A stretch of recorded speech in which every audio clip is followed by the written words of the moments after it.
ታዋቂው አርቲስት ካሙዙ ካሳ በየካ ክፍለ ከተማ የብልጽግና ፓርቲን ወክሎ ከፍተኛ ድምጽ በማግኘት ማወጁን ይፋ አደረገ። በጋምቤላ ከተማ በብሔር ውጥረት ምክንያት ሁለት ወጣቶች በአሰቃቂ ሁኔታ በቀን በጩቤ ተወግተው መገደላቸው ተሰማ። የኢትዮጵያ አየር መንገድ ለአስቸጋሪ መልክዓ ምድሮችና ቱሪዝም ዘርፍ እጅግ ጠቃሚ የሆነውን አዲሱን ዘመናዊ የካናዳ አውሮፕላን በይፋ መረከቡን አስታወቀ። የእስራኤል ሕዝብ መሪውን ኔታንያሁን በመካድ 92 በመቶ ማህበረሰብ በጦርነቱ ኢራን አሸንፋለች ሲል አዲስ ጥናት ይፋ አደረገ። ሰላም እንደምን ቆያችሁን የዜናችን ተከታታዮች፣ ለሰዓቱ የተመረጡ አንኳር የሆኑ ዜናዎችን ይዘን ቀርበናል። አብራችሁን ቆዩ።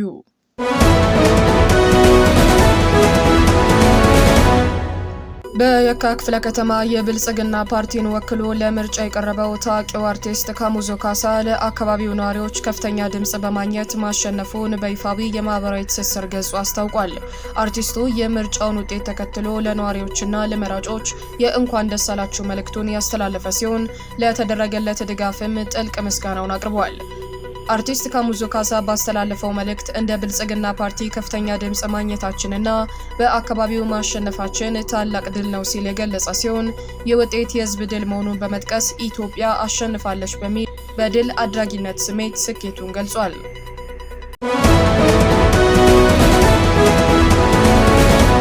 በትናንትናው ዕለት ሰኞ ሰኔ 15 ቀን 2018 ዓ.ም በጋምቤላ ክልል ሁለት ወጣቶች በጩቤ ተወግተው የመገደል አሰቃቂ ወንጀል ተፈጽሞባቸዋል።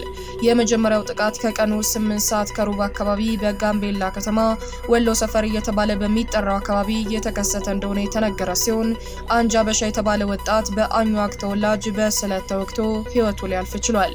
በተመሳሳይ ሰዓት ምሽት 11 ሰዓት አካባቢ በአደባባይ ላይ ሌላ አንድ ወጣት የተገደለ ሲሆን ይህንን ተከታታይ ግድያ ተከትሎ በከተማዋ ለተወሰነ ጊዜ የትራንስፖርት አገልግሎት ተቋርጦ እንደነበር ታውቋል።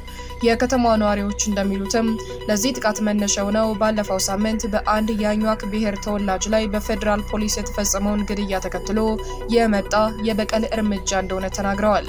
የፌዴራል ፖሊስና መከላከያ ሰራዊት አባላት ሀበሻ ናቸው፣ የእኛን ሰው የገደሉት እነሱ ናቸው የሚል የተሳሳተ አመለካከት በመያዝም ወጣቶቹን በቀን በጩቤ ወግተው እንደገደሏቸው ነዋሪዎቹ በምሬት ገልጸዋል።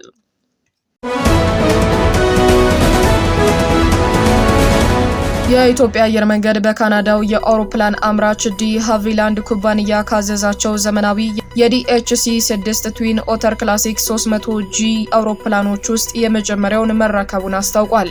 እነዚህ ልዩ አውሮፕላኖች የአየር መንገዱን የቀጠና አገልግሎት ከመደገፍ ባለፈ አስቸጋሪ በሆኑ መልክዓ ምድራዊ አቀማመጦች ውስጥ በቀላሉ መብረር የሚችሉ እንደሆነም ተነግሯል። በመሆኑም ለቱሪዝም ስምሪት፣ ለአየር ላይ ቅኝቶች፣ ለድንገተኛ የጤና አገልግሎቶችና ለሌሎች ተመሳሳይ ተግባራት ከፍተኛ ጠቀሜታ እንደሚኖራቸውም ተገልጿል።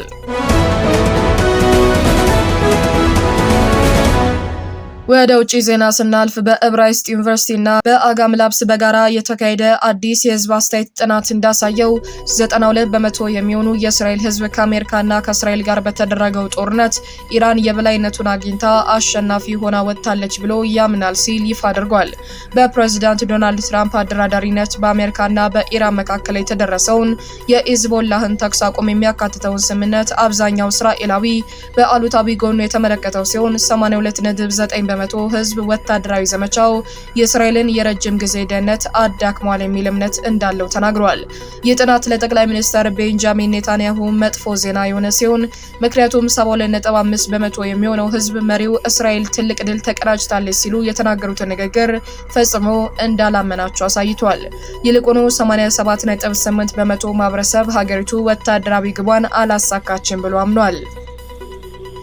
ይህ የውስጥ የፖለቲካ ጫና ኔታንያሁ የትራምፕን የሰላም ጥረት እንዲያደናቅፉ ሊያስገድዳቸው እንደሚችል የአሜሪካ የስለላ ድርጅቶች የገለጹ ሲሆን የእስራኤል ቀኝ አከራካሪው የብሔራዊ ደህንነት ሚኒስትር ኢታሚር ቤን ግቪር ግን ለእያንዳንዱ የእስራኤላዊት እናት እንባ 1000 የሊባኖስ እናቶች ማልቀስ አለባቸው፣ መላው ሊባኖስ መቃጠል አለበት ሲሉ ጦርነቱ እንዲቀጥል ይበልጥ መግፋፋታቸው ነገሩን አሳሳቢ አድርጎታል።